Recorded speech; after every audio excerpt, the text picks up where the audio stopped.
Welcome to the Business After Hours, where the ties loosen, the suit relax, and we talk business without the boardroom. Grab your favorite drink, kick back, and let's dive into the world of business after hours. All righty, welcome to the Business After Hours podcast. We are joined with our co-host Jared and two guests today, Justin and Kim. How are you guys doing today? Doing fine. Thanks for having us. Awesome, thank Absolutely. you. How's your Wednesday going so far? Good. It's great. Yeah, It's really nice. Yeah, it's I'm here on the East Coast in Pennsylvania. I just got my two sons, and we went to the Jersey Shore, if you know anything about that, in New Jersey, and had a great time there. It was beautiful, but I can't believe how chilly it's getting. It's like fall's already happening. But where are you guys right now? I currently live in Michigan, and the weather is very nice here too. It was like 68 degrees yesterday. Good. I'm not gonna lie, I'm a little jealous. I'm down here in San Antonio, and it's like 105. So we're not gonna see any colder weather until probably late September. So Yeah, we're supposed to warm up next week, though. I think Pennsylvania is probably going to get hot here soon next week too. I think. Yeah, for sure. Yeah, But nice as we roll into the fall, it's a pretty awesome time to be alive, and I'm just excited to be here and be with my partner Kim as we talk about business after hours. This is really cool. Yeah, well, go ahead and tell us a little bit about yourself, both of you guys. Okay, awesome. So I think we'll intro each other. So I'm going to intro Justin. He is over 20 years in the entertainment industry, started in well known for season 1 of American Idol, and then has spent the last years on 7 different Broadway shows. He's the featured character Lil Sweet for Dr. Pepper, one of the most iconic characters of all time. Currently is a voice for Disney, one of their most popular cartoons, and is my business partner at Elite Speakers Network now, a business we started working together about 3 years ago. And we started a business together a year ago where we coach entrepreneurs on how to get on the stage to grow their business. Yeah, that's great. And same thing, Kim and I both started our journeys around about the same time. I was on American Idol and she was starting her first company. And she has gone on since then to make $1 billion for her clients. Wow. Overall, she is a best-selling author. You may have heard of somebody like Dan Kennedy. She actually co-authored a book with one of the OGs of marketing, Dan Kennedy, and it's actually one of his best-selling books. And she is, I say unabashedly, one of the most amazing people I have ever met. And I met a lot of really amazing people, especially when it comes to marketing and messaging and really helping you figure out who it is that your who is and exactly the right words to use in order to persuade, in order to really get at what they want and what they need. And that doesn't even include just what an awesome person she is, an amazing mother, an amazing friend, and an amazing human being. I mean, who is just so powerfully steeped in the world of business that some of the biggest names in business, like Dan Kennedy, like Kevin, Mr. Wonderful O'Leary, and so many other people that you've heard of have used Kim as their secret weapon when it comes to their marketing and their messaging behind the scenes and on social media, and has written books, best-selling books about social media marketing. I mean, it's a lot. Intro every time, Justin. I know. It's a lot. It's a lot. It is a lot in the best of ways. And so it's really awesome to just be here and to be partnering up with Kim. And what I love is that we both bring all the experience that we've had, whether that's in performance and entertainment and how to get on the stage and how to get on the camera and be confident and compelling, then mixing that with the marketing and the messaging and how to really hone in on who your who is and to create a sense of passion and compassion and empathy and desire for your product or service. And so that's just a little taste of the secret sauce that we both bring. Yeah. Awesome. So how'd you guys meet? That's funny. Yeah, during the pandemic, we were all looking for different ways to pivot, right? Like I went from in-person things to virtual. And I don't know if you guys remember, but like back when Google Ads started, there were a lot of people who were still around today because they went and bought a ton of ads for like pennies a piece, right? The same thing when Facebook ads first started. People like crushed it because they got in early. And so when I heard of an audio app, Clubhouse, I'm like, this is going to be my thing. I'm going to get in the second it starts and get on this app. And for like the first 3 months of 2021, I had enrolled my kids. I'm like, when you walk in the room, put my hand up, I'm on this app. I'm going in for 90 days nonstop. And it was incredibly beneficial. I grew to 20,000 followers within 3-month period. And during that time of being on a virtual stage in that room, I met Justin. He and I met on the audio app Clubhouse. We connected over a love of theater, marketing, and making an impact. And then I hired him to be an MC for one of our events.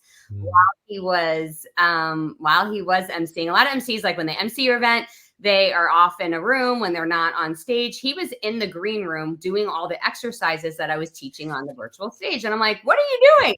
And he's like, I'm growing a coaching business. I'm like, what?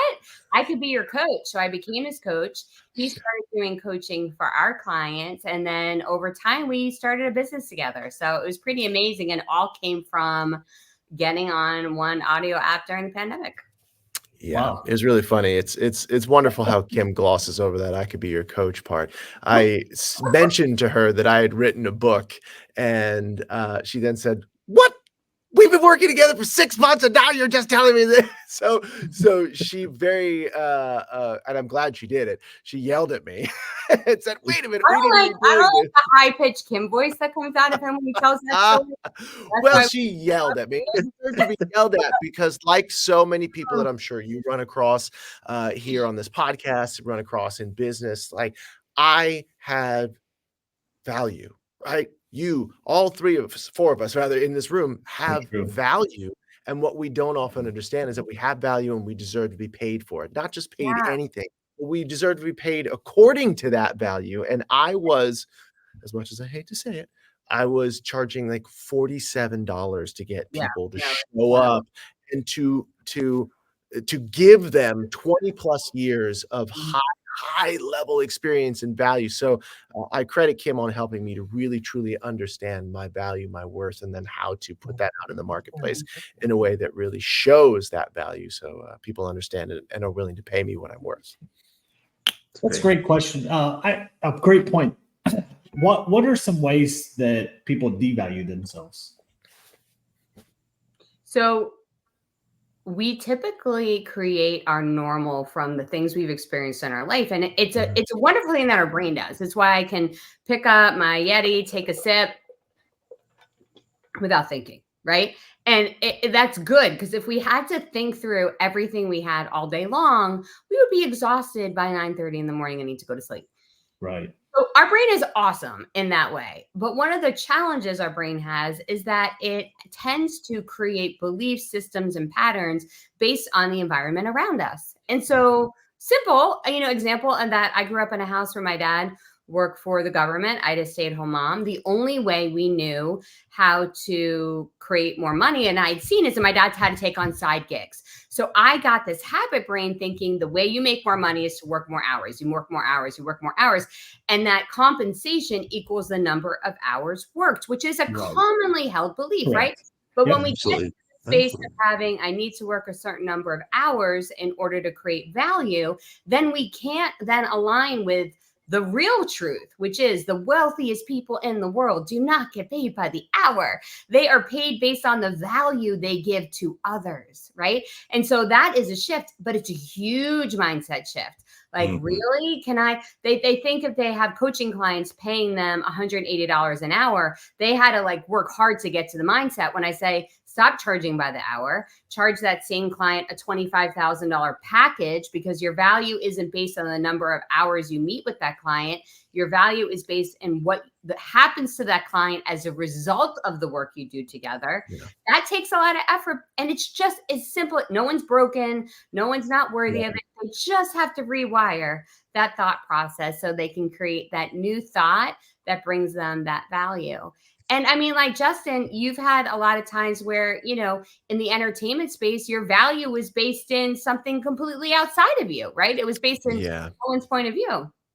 Yeah, exactly. I mean, that's it. When I would coach singers, actors, and dancers, when we talk about value, a lot of people in business don't really understand what Correct. value is. And then you want to take people who are in the arts and entertainment where we're not inherently taught these things, right? We're taught that we are a product and that we need to go out and work hourly, basically, and we need No, to you're go right. prove our worth over and over Absolutely. again, right? Yeah. Correct. And we are imminently replaceable because for every one of us who makes it, there are tens of thousands, if not millions, who are waiting for their shot, right? And if we don't deliver, we'll be replaced by one of them.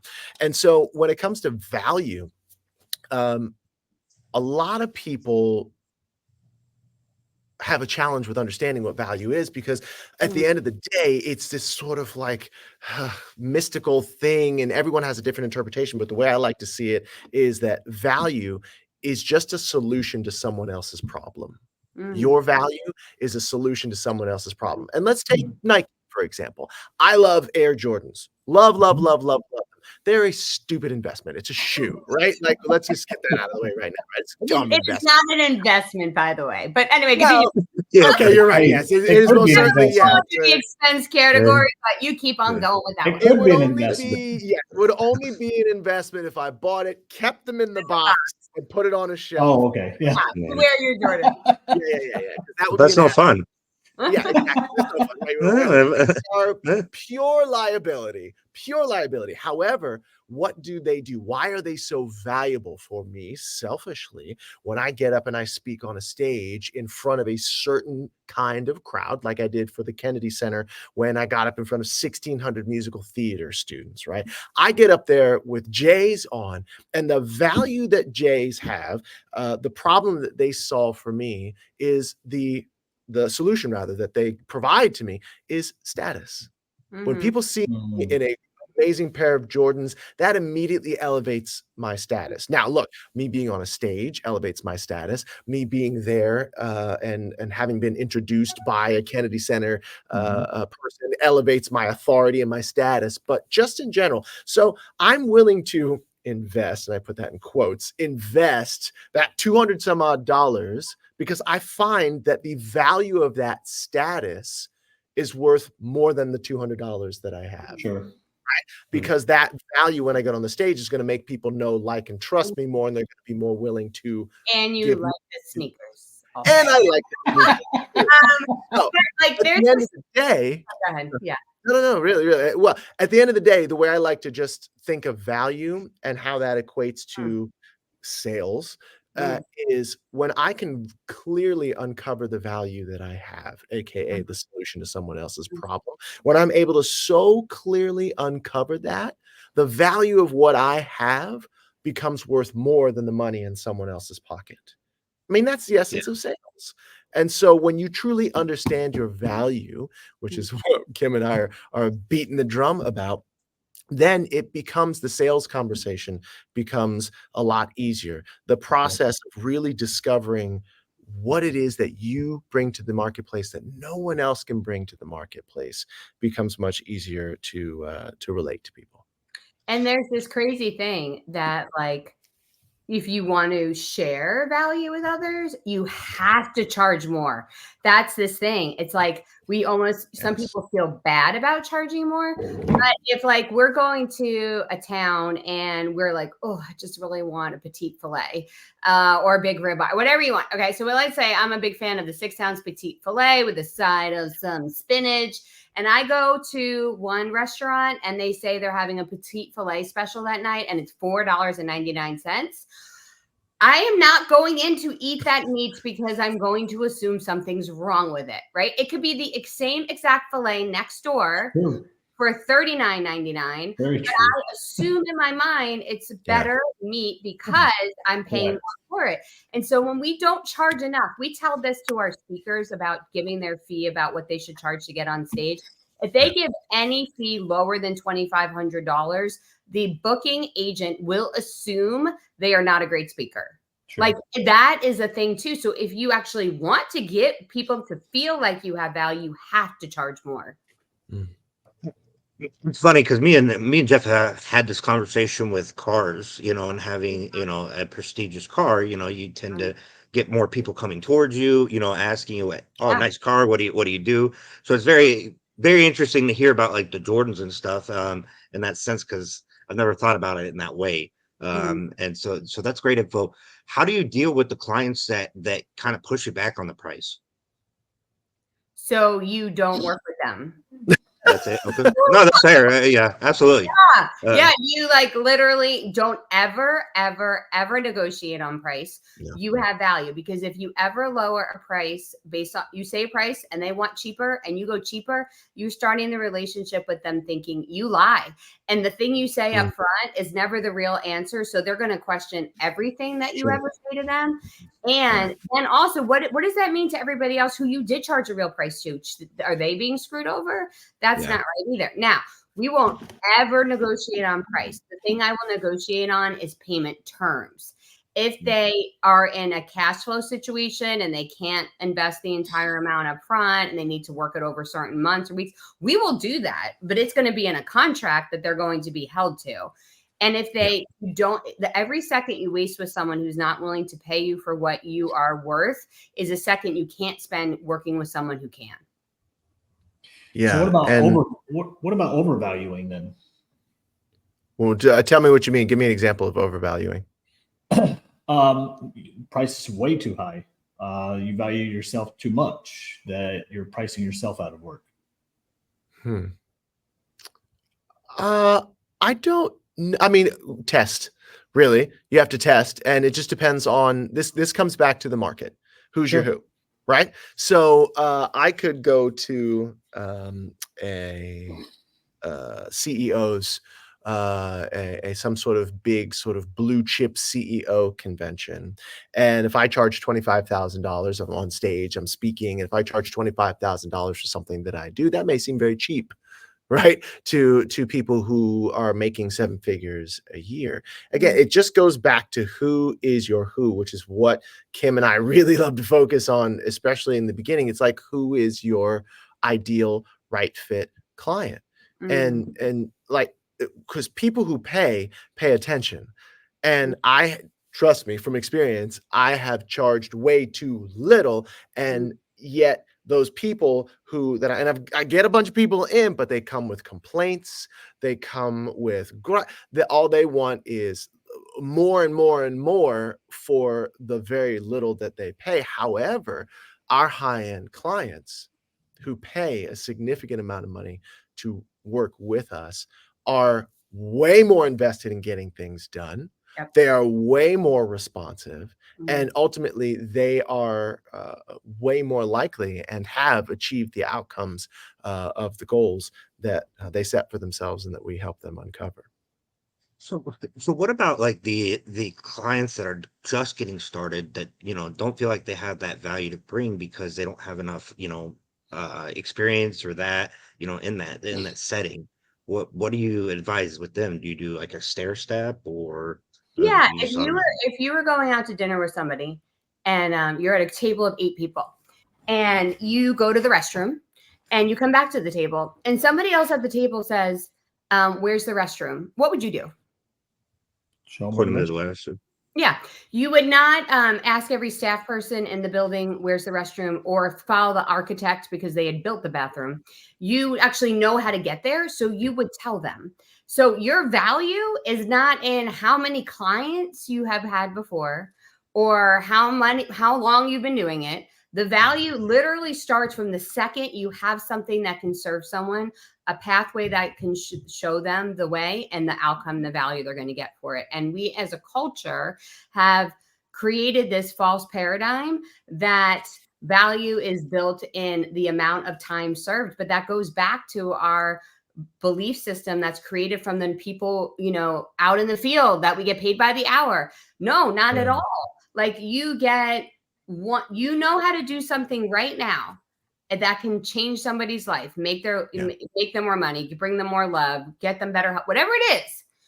The first person you work with is the person that needs to be. Now, if you're like building the plane while you're flying, then what we do is we say you can call it a beta group or a founders group, and you are very upfront about it. This is a brand new program. It's actually going to be developed live with you while we're working together. And so because of that, you're getting a special founder member rate that nobody else will get. Like that's a way to acknowledge it, address it, and do it in a real way. But as far as our speakers, they have been trained by us. I want the first time they get on the stage for them to get that high ticket keynote speaker fee because they deserve that at that moment. So we don't discount just because you haven't worked with a bunch of people. Right. And when people get on stage that are not known entities, it's actually an advantage. For me, when I got on stage and I started to add business coaching into my entertainment coaching and all the other things that I do in my entertainment life, I had to fight through, and I still have to fight through. Well, who's this? This guy's from American Idol. What's he know about speaking on stage? What's he know about marketing? What's he know about business? What's this guy from Broadway? Like what? Some actor going to tell me how to get increase the EBITDA in my business? No, I have to fight through all of that, those preconceived notions. However, when you're new, when you're starting out, when you get on the stage, you can take on whatever brand you want. Right. Again, it's just like if you have that experience, if you have been to a place that will serve someone else, all you have to do is turn around and reach your hand back and say, hey, even if you can take them one step further closer to their goal, that is valuable. Right. Because sometimes it just takes that one step and then somebody takes another step, another step. And so there is a lot of power in what we would see often and what we've been taught, trained, and educated to think of as inexperience. And so, that's how we deal with people who are brand new. It's like, just take the step forward because you have value. How much of value goes into marketing? You want to take that first, Justin? Yeah. How much of value goes into marketing? How much you should focus on value in the marketing message? I think you guys talking about marketing a lot, so I didn't know if they go. Yeah, sure. Well, what I think that people, I'll tell you what I think that people do incorrectly that ends up diminishing the value. People will focus on people who have a product or a service will focus on themselves. They'll focus on the features of what their product or service does, right? All the bells and the whistles, and then it's great. But at the end of the day, people are selfish. We think about ourselves, especially when we have to part with money, especially when we have to make an investment. It's always the question of what's in it for me.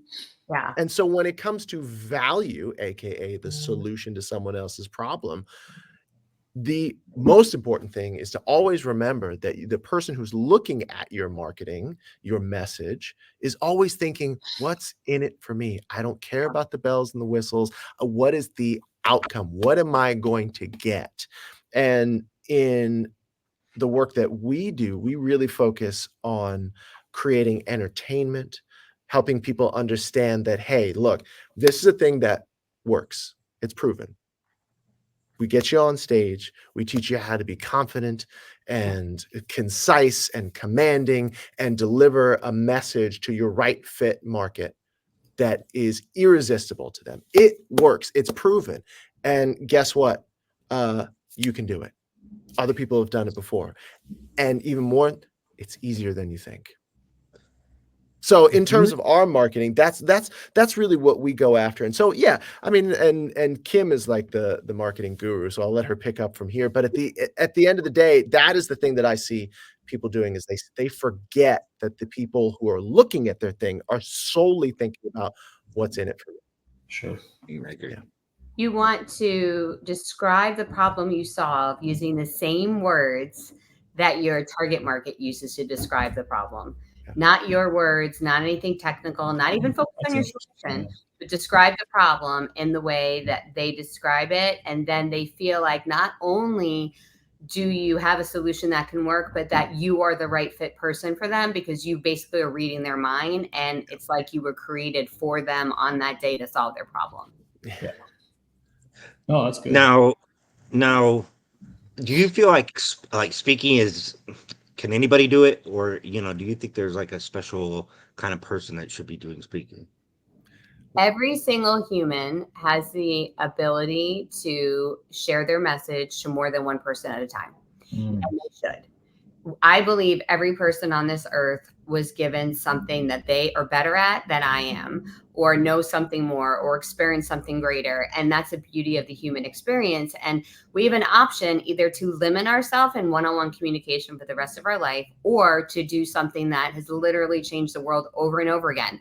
From the I Have a Dream speech that changed our history forever, or the moment that women were given the right to vote, or the times during the pandemic when people spoke out their truths. Like these have all come from the ability to command an audience and share a message more than one at a time. I love social media, and I have many books on it, right? However, it has literally been a speech each time we think about our history and the way the world has changed.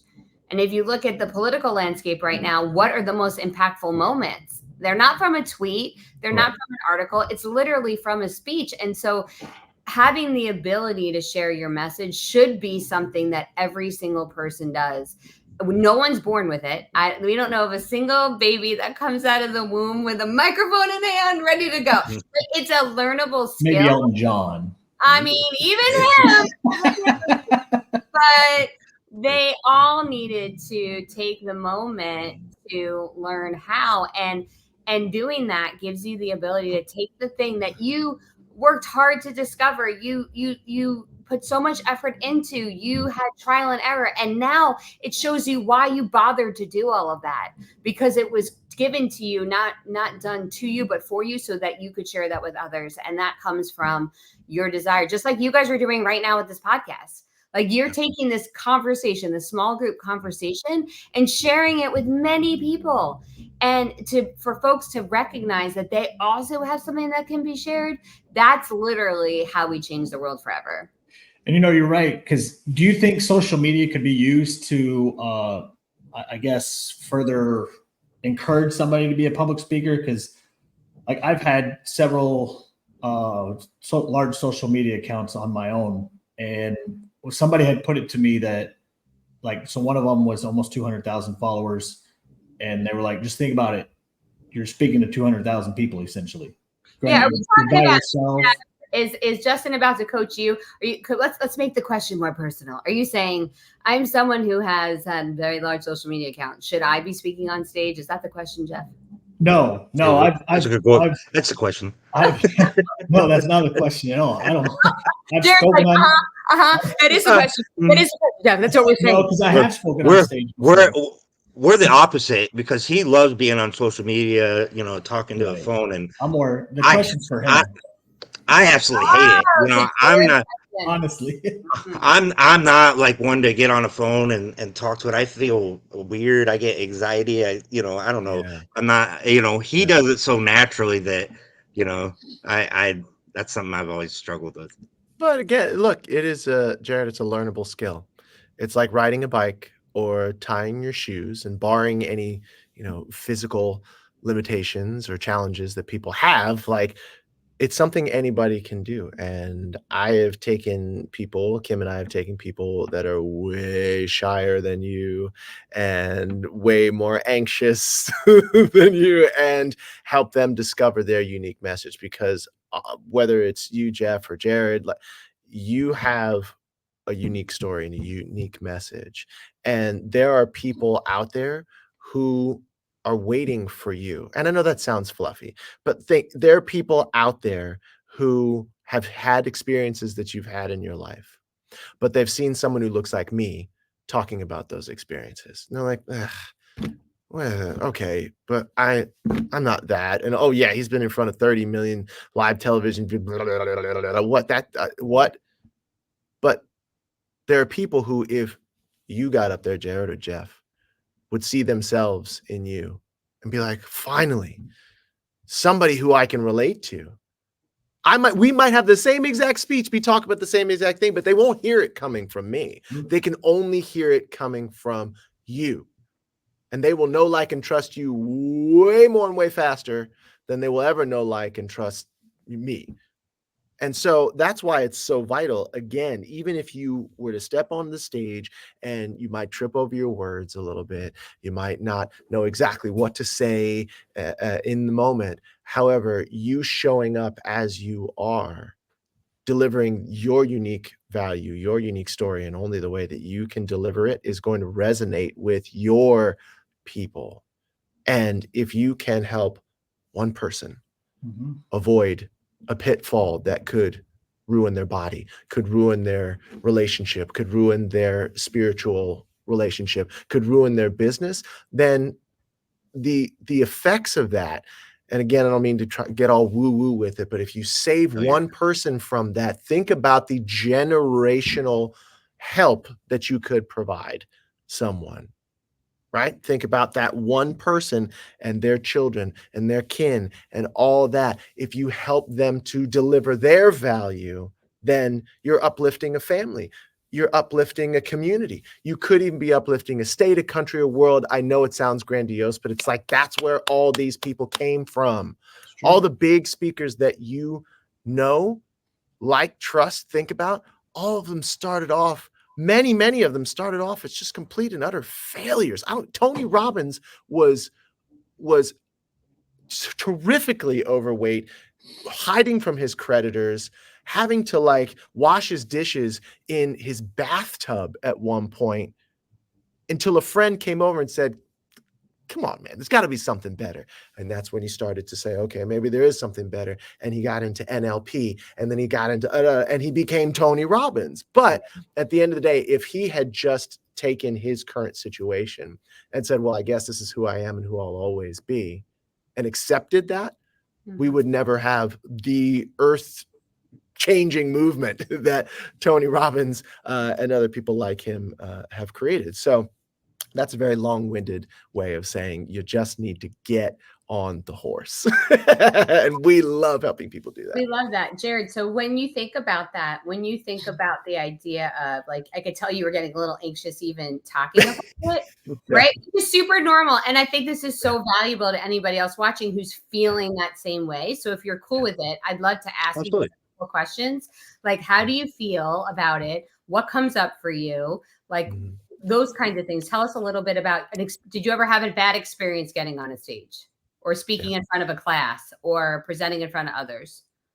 No, I wouldn't say that. And I don't mind for like speaking engagements that I don't mind doing that kind of stuff. I think I get more anxiety with the camera, you know, and with being on, you know, when I know that I'm on, you know, on TV, or not TV, but, you know, on the screen, that's where I get anxiety, I think, more than anything, you know. And I really take steps because I would just started doing podcasting last year, you know, and so you know, I've come leaps and bounds to what I was when I first got on my first podcast, for sure. That is huge. That is so good that you're doing this then with having that fear, because that's the best way to make it feel better is by doing it more. Because again, that habit brain happens. I'm going to give you a little tip. So back in the pandemic, I was the highest weight I've ever been in my life. I actually have lost 80 pounds since then, which is awesome. But I was the highest weight. You same too, Jeff? Yeah, I got my heaviest then and lost over 85 pounds. Awesome. Well done. And so I was the highest weight I've ever been. I couldn't use professional hair and makeup. Literally nothing made me want to get on the camera at all. Like, this was like, I don't want to show anybody what's happening here. And the pandemic would have been a really easy time to be like, burp, burp. Let's not. But I guess it's bad to talk about that and weight, but it's okay. So the reality is, though, my clients needed to know how to go from in-person to virtual. So they needed me. And what I had to do is move my ego aside and focus on my mission. I am showing up every single day for them, not me. I'm showing up every single day for them, not me. And for me to make it not anxious feeling, what I did was I actually focused on one person that I was talking to, just like you would on a regular Zoom, because I didn't have a problem doing regular Zooms. And I would say, I'm showing up today for Alex. And I named him. It was a client of mine who needed to go from in-person. And I'm like, I am talking to Alex today. And every time I do any kind of camera work, I literally think about speaking to one person and never a group of people. And that has helped so much. And I would put Alex right next to the green dot on my laptop. So I would just think like I was speaking to him. And what that did was it helped me to just focus on him and not think about myself, which I didn't want to think about myself at that time. And then also it helped my marketing messaging to be so much better because now I was focused on one person and it could really make somebody feeling like when they were looking in the camera that I was looking into their eyes and their mind and I could really connect with them in that way. And it's super helpful. Then there's the flip side, real quick flip side. A lot of people don't go up on social media because they're worried about people saying bad things, like criticizing them, right? And so a big flip on that is the only people that are magnetic in the world have a opposite magnetic flow. So you can't have anybody come towards you without having an opposite side of people who go away from you, right? We know that's how physics works. So if you don't get negative comments, that means you're not showing up enough. That actually means you're not putting yourself up there enough. The goal should be to be so visible that you do get negative comments. So what we do with our clients is we actually give them a celebration that they will have once they receive 5 negative comments. And it becomes a brain flip that I want to show up so much that I attract not only my loyalists, but my haters too. Because if I do that, that means I am showing up enough. So they all set celebrations. They keep a little chart. And when they hit their 5th negative comment, we have a big party about it. How do you, It's funny. so I think that's kind of my problem, honestly, is I worry about the negative comments because of how I would normally react, if somebody said it to my face, essentially, and so I don't want to react that way, when somebody does that. So how do you, what's the advice there? How do you get to not to focus so much on it? Or take it personal. Well, hey, they don't even know you, right? So how can it be personal? Right, exactly. Yeah, that's one way. But just tagging on what Kim said, it's God bless the haters. Because think about it. Okay, I'm just gonna throw out a few names to you. Kim Kardashian. Immediately you have a thought. Either you like Kim Kardashian, you don't like Kim Kardashian. Make it relevant here. Donald Trump, Joe Biden. It doesn't matter. These are people who are polarizing people. Either you love them or you hate them. The biggest names in the world, Oprah, Steve Jobs, it doesn't matter. Part of the reason why they're the biggest names is because they are polarizing. And like Kim said, you cannot attract a massive following unless you also have, like a magnet, that other side that repels. But the beautiful thing about being polarizing like that and having people come and hate on you is that it's free advertising. P.T. Barnum said, I don't care what you say about me, just as long as you spell my name right. That's it. Well, and on my social media accounts that I did grow, I always felt like if I didn't have the negative comments, that I was doing something wrong. And like I love negative comments for me because to me it's I love it. So he feeds off of it for sure. It's like a fuel for me. Yeah, I want to be frank though. Like Justin does not want a negative comment ever. So like also to say like he's always like you should be good with the haters. He would not be. If we had a day where he had a post and there's like it would not. So here's what you do, and that's okay too. He's not going to stop doing it to get those. But I also want to talk about like most humans are not Jeff and aren't okay with negative comments. So let's just talk about it. I help my coaching clients, right, by getting them okay with it before they do it, by seeing it as a celebration. So that is one mindset shift, Jared, that will help you to say, I'm not avoiding it. I know that they will come when I show up enough. So that doesn't mean we want them. That just means we're starting to shift our brain. So the next shift that we're going to do is to know it's okay when I get a negative comment that it will make me upset. Normalize that feeling. That is a normal feeling. It's okay that Justin gets upset when he gets a negative comment, that I get a negative comment, that Jerry gets a negative comment. That's an okay feeling, right? And so like we're always going to normalize that because that means like we want to be assimilated with the world, which God gave us that gift. So we like don't, end up starving to death alone in the desert because we want to be with others. Like, so those feelings are okay. But what we do next is we just literally say, could they be wrong? That's what you said to your brain. Could they be wrong? Just because they said it doesn't mean it's true.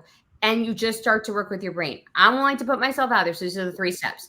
I'm willing to put myself out there and enough that it attracts both lovers and haters of my content.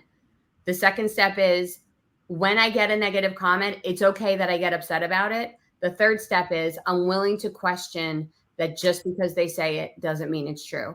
And that just helps to bring the temperature down of the anxiety, because typically what we'll think about is like all this bad stuff that's going to happen, and our brain will focus and circulate on that. And when we actually come back into control of our own emotions by working it through in a few steps that we can follow, it feels much more doable. And then we realize I am actually in control of my own accounts.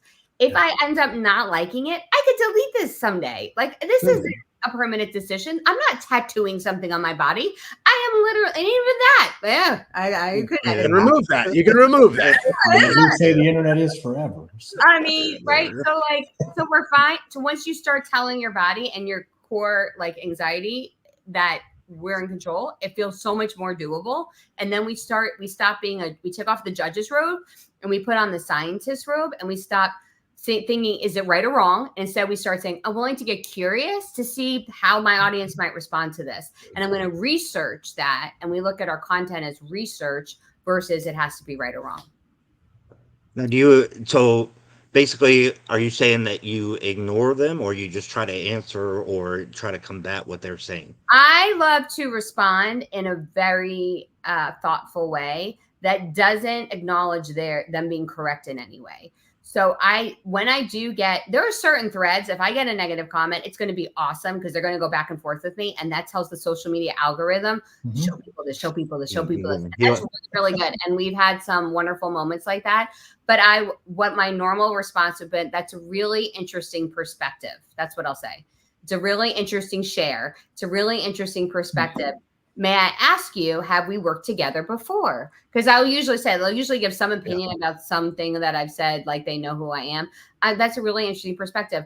I'm sorry if I don't remember, have we interacted before? Or what brought you to that conclusion? Or what are you hoping for to get out of this conversation? Like, just ask another question.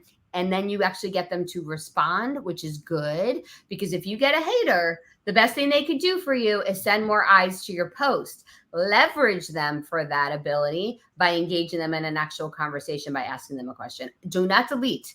Unless I'll be honest, I do get some sexually inappropriate comments sometimes on my posts. I do delete those, and those folks are banned. I'm not engaging in a conversation with those folks on my post. But other individuals, absolutely, I try to start talking to them by asking the questions.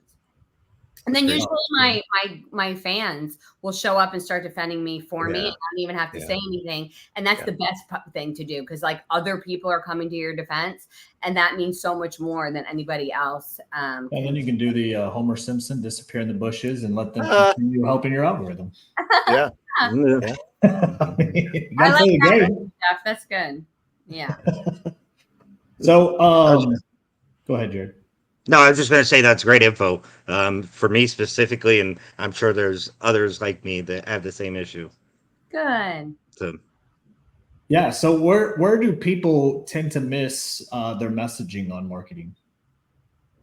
Do you want me to go, Justin? Oh, I was going to say, the Kim is the marketing message guru. I was like, I don't know. They think that they have to stay too broad to attract people. And that is the absolute wrong thing you can do. When you keep messaging that sounds like everybody else, you sound like everybody else, and no one will have fear of missing out for working with you. The more specific you can make it, the more likely they are to feel like, oh my gosh, I need that thing. So quick example, during the pandemic, I was homeschooling while running the business because the school shut down. And I realized one of my children had severe ADHD while we were home. I never knew that before. And I was trying to get her to do schoolwork, and I bought an indoor trampoline for her to get her schoolwork done while watching. It was a crazy time. I did not develop a problem, and I feel like there should be some kind of award for that. But anyway, agreed. So if there was a post that ran in my newsfeed during that time and said like homework tips for elementary school kids, I'm like, I'm going to pass it by.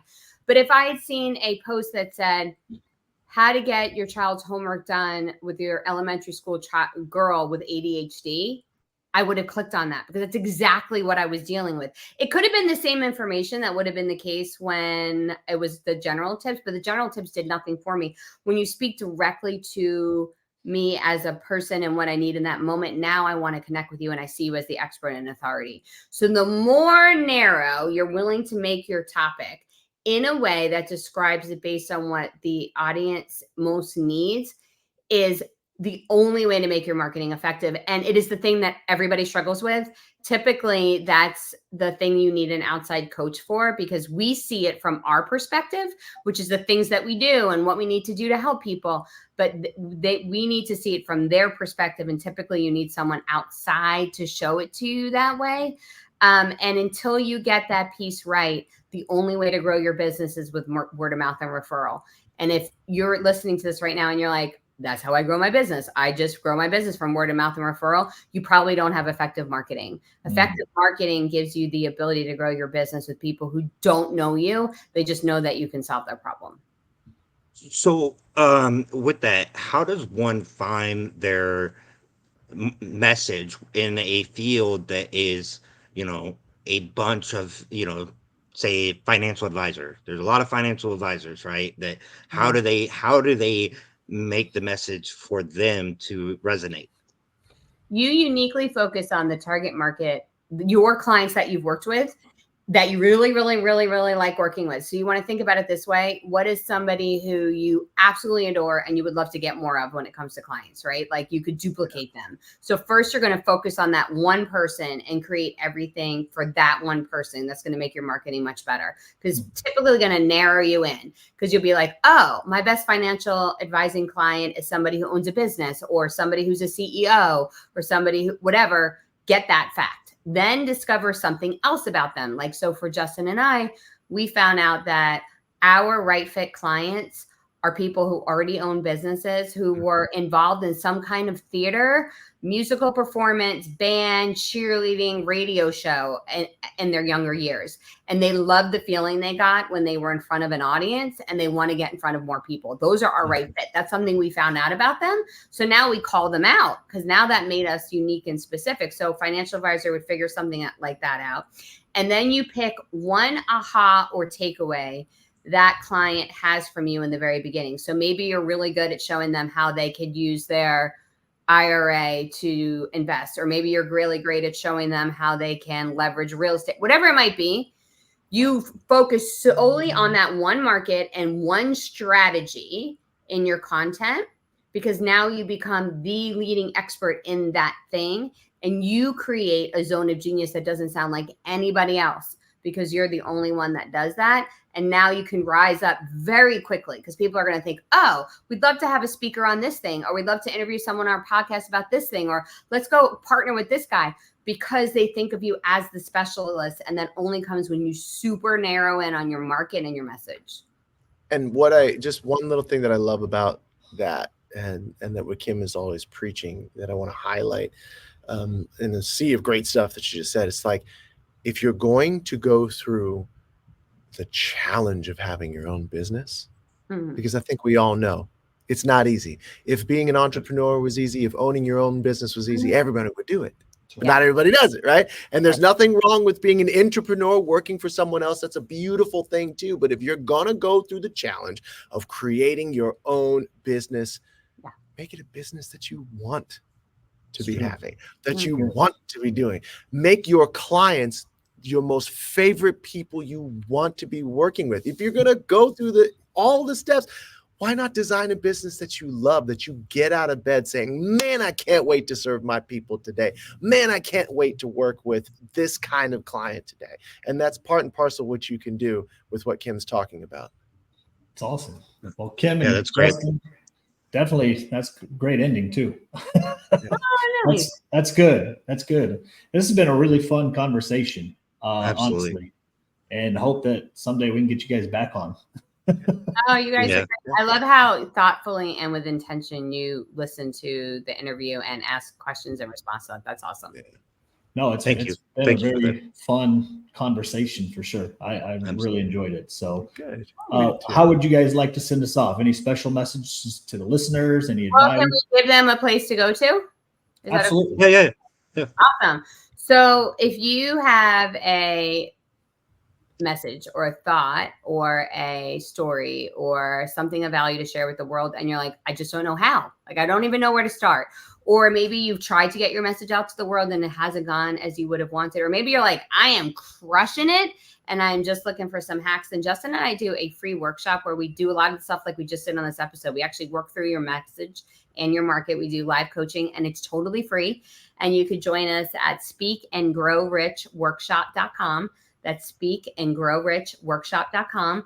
Registration is completely free, and we put on a weekly free masterclass to work through messaging and how to create the value so you receive it back. That's awesome. Awesome. I will I'll make sure to include yeah, that. that's going to be linked in below, so you guys can just easily click it along with your website here, elitespeakersnetwork.com. That's right. And then you have a Facebook group as well. We do. Okay. I will make sure that we hyperlink that, and thanks for putting that link in the chat too. So with that said, all these links will be for them in their description. So should you guys have any questions, reach out to both of them. Great people, and clearly giving some good value. So definitely Thanks for appreciate having it. us on. Absolutely. Thank you guys, and y'all have a wonderful rest of your week. Thank you. Bye. Welcome to the Business After Hours, where the ties loosen, the suit relax, and we talk business without the boardroom. Grab your favorite drink, kick back, and let's dive into the world of business.